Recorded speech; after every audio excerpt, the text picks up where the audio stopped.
कमला, ओ कमला, कहाँ रह गई? जल्दी आ। अरे जल्दी आ, साहब का खाना तैयार है। क्या आज विक्रम साहब को खाना नहीं देना? हाँ हाँ आ रही हूँ, इतना क्यों चिल्ला रहे हो? देना है बाबा, देना है, बस 1 मिनट भी सब्र नहीं होता तुमसे। तुम जानती हो ना, अगर खाना देर से पहुंचा तो विक्रम साहब पूरे घर को सिर पर उठा लेंगे। हाँ जानती हूँ, रोज की बात है।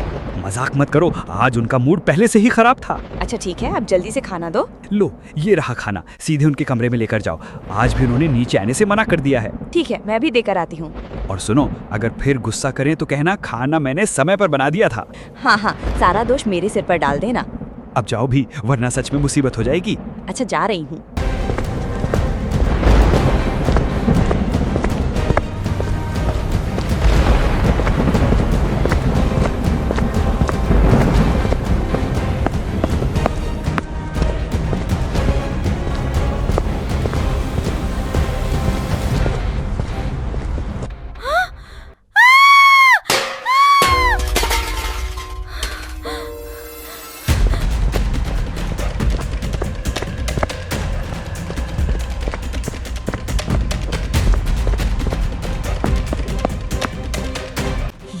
ये सब कैसे हुआ? विक्रम साहब को किसने मारा? अरे ये क्या हो गया? विक्रम साहब को किसने मार दिया? हमने नहीं मारा। कमला यहाँ खाना लेकर आई थी, उसकी चीख सुनकर मैं भागता हुआ यहाँ आया। हाँ मैंने भी नहीं मारा। जब मैं यहाँ खाना लेकर आई तब साहब जमीन पर पड़े हुए थे। जल्दी तुरंत पुलिस को फोन करो, विक्रम साहब को किसी ने मार दिया है। Hello police station. जी हाँ, पुलिस स्टेशन। मैं आपकी क्या मदद कर सकता हूँ? सर किसी ने विक्रम साहब का खून कर दिया है, अब जल्दी से यहाँ आ जाइए। क्या? विक्रम साहब, वही बिजनेस टाइकून? जी सर, वही विक्रम साहब। ठीक है, पुलिस की टीम वहाँ पहुँच रही है। किसी भी चीज को हाथ मत लगाना। ठीक है सर, आप जल्दी आइए। पांडे कहाँ हो? अंदर आओ।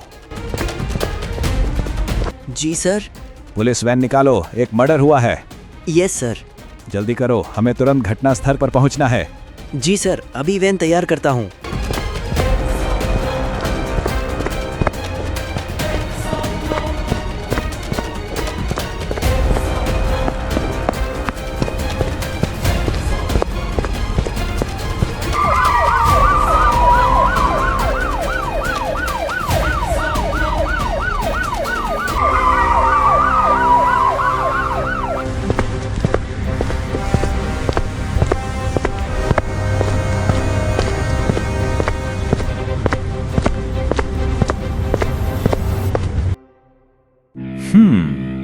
अजीब है। हत्या हुई है लेकिन कमरा बिल्कुल व्यवस्थित है, कहीं भी संघर्ष के निशान नहीं है। पांडे, तुरंत फोरेंसिक टीम को बुलाओ। Hello forensic team.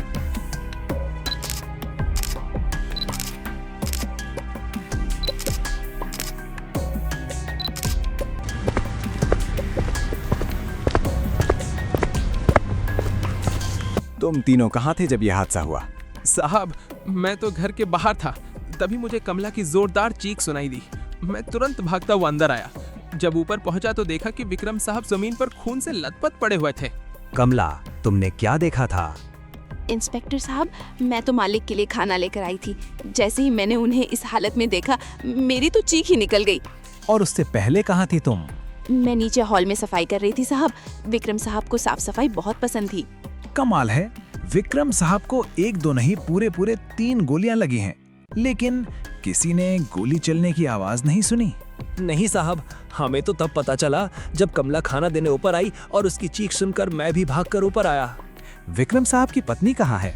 सर वो तो आज शाम से बाहर गई हुई हैं, अभी तक वापस नहीं आई हैं। कमाल है, घर पर इतना बड़ा कांड हो गया और मैडम को खबर तक नहीं। सर मैंने मैडम को फोन कर दिया है, वो बस यहाँ पहुँचती ही होंगी। ठीक है, जब तक मैं ना कहूँ तब तक इस घर को छोड़कर कोई भी कहीं नहीं जाएगा। पांडे, इन सब के बयान दर्ज कर लो।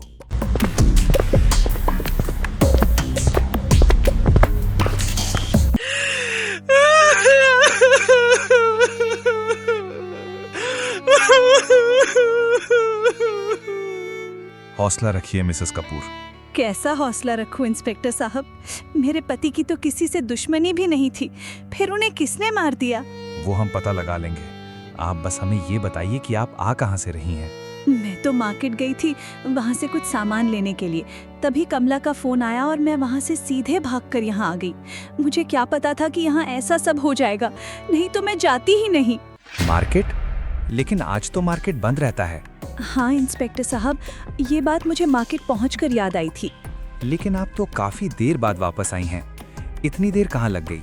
उसके बाद मुझे वहाँ मेरी एक पुरानी दोस्त मिल गई थी। उससे बात करते करते समय का पता ही नहीं चला। लेकिन आप ये सब मुझसे क्यों पूछ रहे हैं? क्या आप मुझ पर शक कर रहे हैं? मैडम, शक करना हमारा काम है। नहीं इंस्पेक्टर साहब, मैंने अपने पति को नहीं मारा। मुझे तो ये भी नहीं पता कि ये सब कैसे हुआ, और आप मुझ पर ही शक कर रहे हैं। खैर, जो भी हो, जब तक ये केस सुलझ नहीं जाता तब तक आप ये शहर छोड़कर कहीं नहीं जा सकती। पांडे, चलो गाड़ी निकालो। पांडे, मुझे ऐसा क्यों लग रहा है कि इनमें से कोई ना कोई झूठ बोल रहा है, और खास कर मुझे इसकी पत्नी पर डाउट है। जब मार्केट बंद था तो ये मार्केट गई क्यों? और ये बात इसको मार्केट जाके पता चली कि आज मार्केट बंद है। कुछ तो अजीब है। सही कह रहे हो सर, अजीब तो है, लेकिन मुझे तो इस घर के नौकरों पर भी शक है। घर में इतना बड़ा कांड हो गया, 3 गोलियां चली, लेकिन किसी को एक आहट तक नहीं हुई। वही तो पांडे, यही तो सबसे चौंकाने वाली बात है कि किसी को गोली की आवाज तक नहीं आई। और उससे भी बड़ी बात है कि कमरे में एक भी चीज इधर से उधर नहीं है, सब अपनी जगह पर ही है, जैसे वहां पर कुछ हुआ ही ना हो ना हो। पांडे, बात कुछ और है, और इस केस में कुछ ना कुछ ऐसा जरूर है जो हम अभी देख नहीं पा रहे हैं। एक काम करो, जल्दी से इस घर के बाहर और अंदर की सारी फुटेज निकलवाओ, और फोरेंसिक टीम को बोलो कि अपनी रिपोर्ट जल्दी सबमिट करे। Yes sir.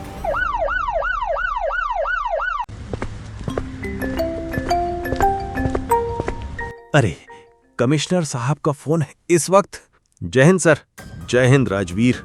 ध्यान से सुनो, ये विक्रम कपूर मर्डर केस तुम्हें हर हाल में अगले 24 घंटे के अंदर सुलझाना होगा। ऊपर से बहुत ज्यादा प्रेशर है, और सबसे जरूरी बात, इस केस की भनक भी मीडिया तक नहीं पहुंचनी चाहिए। अगर मीडिया को जरा सी भी खबर लग गई तो पूरे शहर में हंगामा मच जाएगा। यस सर, मैं पूरी कोशिश कर रहा हूँ। कोशिश नहीं राजवीर, तुम्हारे पास सिर्फ आज रात तक का समय है। कल सुबह मुझे इस केस में कोई ठोस रिजल्ट चाहिए। लेकिन सर, सिर्फ एक रात में इतनी जल्दी पूरे केस की तह तक पहुंचना लगभग नामुमकिन है। अभी तक हमारे पास कई संदिग्ध हैं, लेकिन किसी के खिलाफ पक्के सबूत नहीं हैं। वो सब मुझे नहीं सुनना। चाहे पूरी रात जागना पड़े, चाहे पूरी टीम लगा दो, चाहे शहर का कोना कोना खंगालना पड़े, लेकिन सुबह होने से पहले मुझे कातिल चाहिए। अगर गलती से भी ये खबर मीडिया में चली गई तो सिर्फ तुम्हारी नहीं, हम सबकी कुर्सियां खतरे में पड़ जाएंगी। यस सर, मैं समझ गया। और एक बात अच्छी तरह याद रखना राजवीर, जिस आदमी का कत्ल हुआ है वो कोई आम इंसान नहीं था, वो विक्रम कपूर था। ऐसा उद्योगपति जिसके एक फैसले से करोड़ों अरबों का कारोबार प्रभावित हो जाता है। बड़े बड़े मंत्री, अधिकारी और बिजनेसमैन उससे जुड़े हुए हैं। ऊपर तक हर कोई इस केस पर नजर रखे हुए है। इसलिए मुझे बहाने नहीं, सिर्फ रिजल्ट चाहिए। सर, मैं अपनी पूरी जी जान लगा दूंगा। जब तक इस केस का असली कातिल सलाखों के पीछे नहीं होगा, तब तक मैं चैन से नहीं बैठूंगा। आप मुझ पर भरोसा रखिए। गुड, यही जज्बा चाहिए। लेकिन याद रखना, तुम्हारे पास समय बहुत कम है, हर मिनट की कीमत है। Yes sir. All the best Rajveer, मुझे निराश मत करना। Thank you sir. जय हिंद। पांडे। यस सर, पूरी टीम को तुरंत तैयार करो, 1 सेकंड भी बर्बाद नहीं होना चाहिए। यस सर, अभी सबको अलर्ट करता हूं।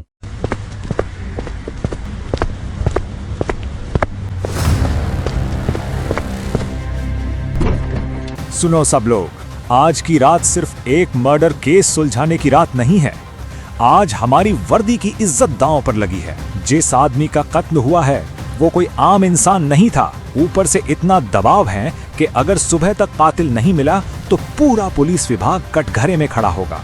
याद रखो, कातिल चाहे कितना भी चालाक क्यों ना हो, एक ना एक गलती जरूर करता है, और आज रात हम उसी गलती को उसकी सबसे बड़ी सजा बनाएंगे। शहर का एक एक कोना छान मारो, हर संदिग्ध पर नजर रखो। कोई भी सुराग छोटा नहीं होता। मुझे बहाने नहीं, सिर्फ कातिल चाहिए। सुबह होने से पहले या तो वो कातिल सलाखों के पीछे होगा, या फिर हम में से कोई भी चैन से नहीं बैठेगा। अब निकल पड़ो और इस शहर को बता दो कि कानून अभी जिंदा है। वक्त बर्बाद मत करो, गाड़ी निकालो, एक एक मिनट कीमती है। अभी के अभी विक्रम कपूर के घर निकलते हैं।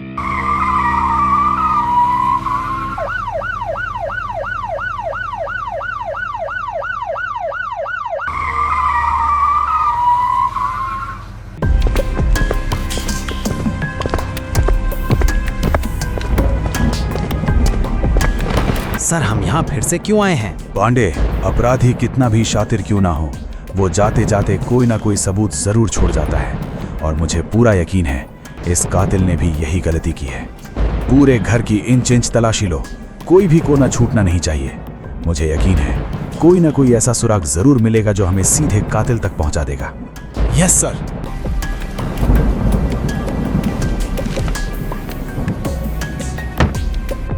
Yes sir. आखिर ऐसा कैसे हो सकता है? इतना बड़ा मर्डर और एक भी ठोस सुराग नहीं। कातिल ने पूरी वारदात इतनी सफाई से अंजाम दी है कि जैसे उसने हर सबूत पहले ही मिटा दिया हो। सर मुझे लगता है इस केस में कुछ बहुत बड़ी गड़बड़ है। हाँ पांडे, मुझे भी यही लग रहा है। पांडे तुम एक काम करो, इस घर के अंदर और बाहर लगे सभी सीसीटीवी कैमरों की पूरी फुटेज अपने कब्जे में लो और बिना 1 मिनट गवाए सीधे ऑफिस पहुंचो। Yes sir. सर सीसीटीवी की पूरी फुटेज आ गई है। बहुत बढ़िया, चलो देखते हैं, शायद यही फुटेज हमें कातिल तक पहुंचा दे। Yes sir. पांडे, फुटेज शुरू करो। Yes sir.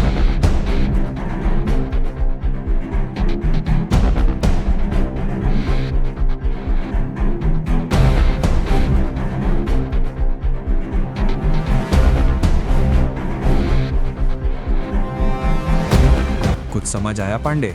हाँ सर, पहले विक्रम सर घर से बाहर निकले, फिर उनकी पत्नी और फिर एक एक करके सारे नौकर। और वापस आए तीनों नौकर एक साथ। और जब हम पहुंचे थे तब उनकी वाइफ रीता। तो इसका मतलब, हाँ सही पकड़ रहे हो पांडे। हो ना हो ये तीनों नौकर जो अलग अलग गए थे वो वापस एक साथ कैसे आए?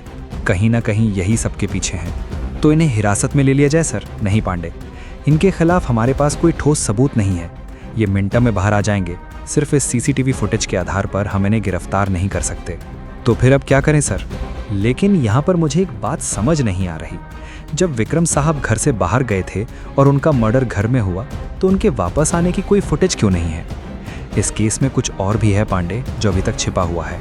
Sir sir sir forensic report आ गई है। ठीक है, चलो देखते हैं, शायद यही रिपोर्ट हमें कातिल तक पहुंचाने वाला सबसे बड़ा सुराग दे।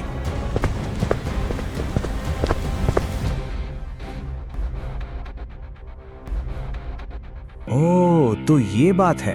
क्या हुआ सर? फॉरेंसिक वालों को विक्रम साहब के जूतों से घास के पत्ते मिले हैं और जब उन्होंने उस घास की जांच की तो पता चला कि वो पास ही के एक पार्क की है। ये तो केस में नया मोड़ है सर। हाँ, और अब मुझे समझ आया कि विक्रम साहब के घर वापस आने की कोई सीसीटीवी फुटेज क्यों नहीं थी। इसका मतलब उनका मर्डर घर में नहीं बल्कि पार्क में हुआ था। पांडे, तुरंत गाड़ी निकालो, अभी इसी वक्त पार्क चलते हैं। Yes sir.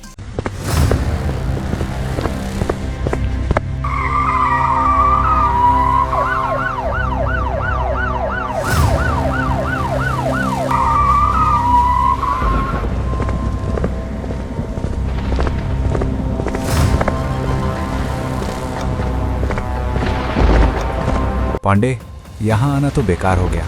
बारिश हो चुकी है, जो भी निशान और सबूत होंगे सब पानी में धुल चुके होंगे। Yes sir. एक काम करो, आसपास पता करो, देखो यहाँ कोई रहता है, यहाँ किसी ने कुछ देखा सुना हो, शायद कोई चश्मदीद गवाह मिल जाए। Yes sir.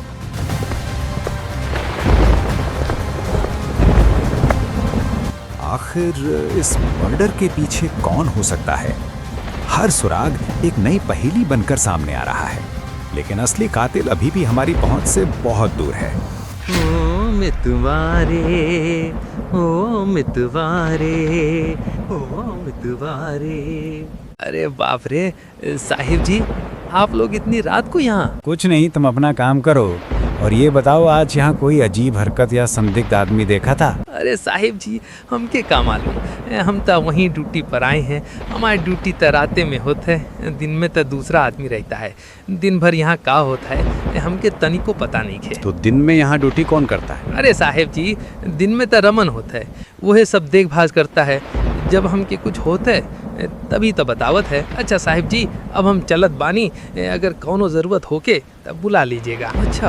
ओ मितवारे, ओ मितवारे। सर क्या हुआ पांडे? सर, दिन में इस पार्क में एक अजीब घटना हुई थी जिसके कुछ चश्मदीद गवाह भी हैं। कौन गवाह, और तुम्हें ये बात कैसे पता चली? सर, यहाँ दिन की ड्यूटी करने वाला रमन नाम का आदमी है। उसने उस दिन एक लड़के और लड़की को पार्क से घबरा कर भागते देखा था। जब उसने उनसे पूछा तो उन्होंने उसे कुछ बताया और फिर जल्दी से वहाँ से चले गए। रमन कहाँ मिलेगा? सर, इस वक्त अपने घर पर होगा। चलो पांडे, अभी चलते हैं, कहीं ऐसा ना हो कि रमन भी हमारे हाथ से निकल जाए। जी सर।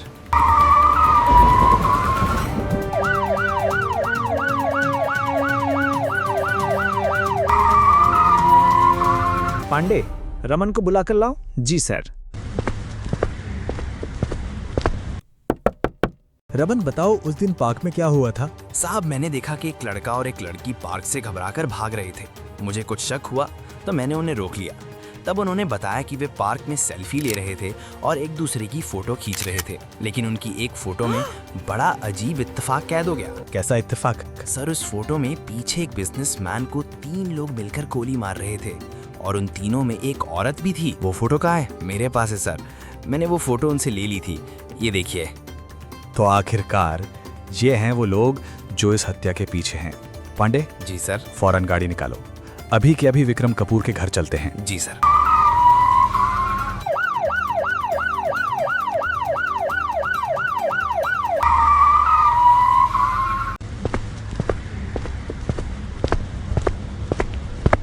कोई भी अपनी जगह से नहीं हिलेगा।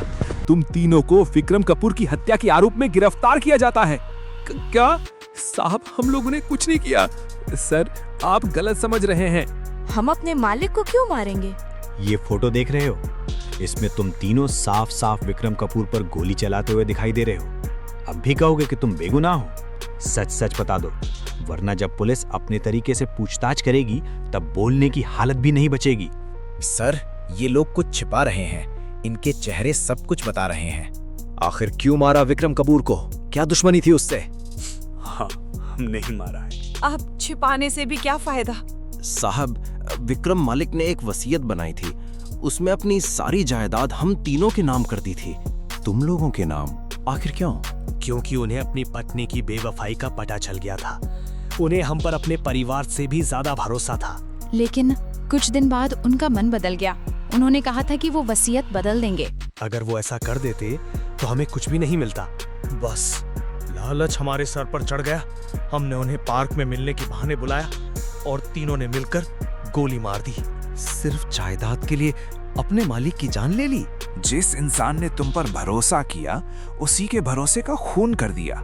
याद रखना, लालच का अंत हमेशा जेल की सलाखों के पीछे होता है।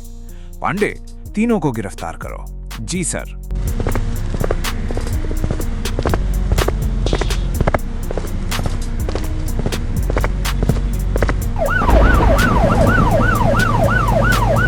थैंक गॉड पांडे, ये केस सुलझ गया। हाँ सर, बड़ा ही पेचीदा केस था ये। अरे कमिश्नर साहब का फोन। जय Hind sir. Well done Rajveer, मुझे तुमसे यही उम्मीद थी। Keep it up. Thank you sir, thank you so much. तो अब तो प्रमोशन पक्का है सर। अरे प्रमोशन छोड़ और भाग यहाँ से, बारिश होने वाली है। अगर भीग गए तो अपना ही नया केस बन जाएगा। बिल्कुल सर, पहले जान बचाते हैं फिर प्रमोशन की सोचेंगे। और नहीं तो क्या, आज तो बात हलक तक आ गई थी। एक पल के लिए तो लगा था कि अब ऊपर जाकर ही भगवान को पूरी रिपोर्ट देनी पड़ेगी। भला हो उस ऊपर वाले का, नहीं तो आज तो सीधे टिकट कट चुकी थी। अब चलिए भी सर, मुझे तो इतनी नींद आ रही है कि अगर यहीं खड़ा रहा ना तो यहीं खड़े खड़े खर्राटे मारने लगूंगा।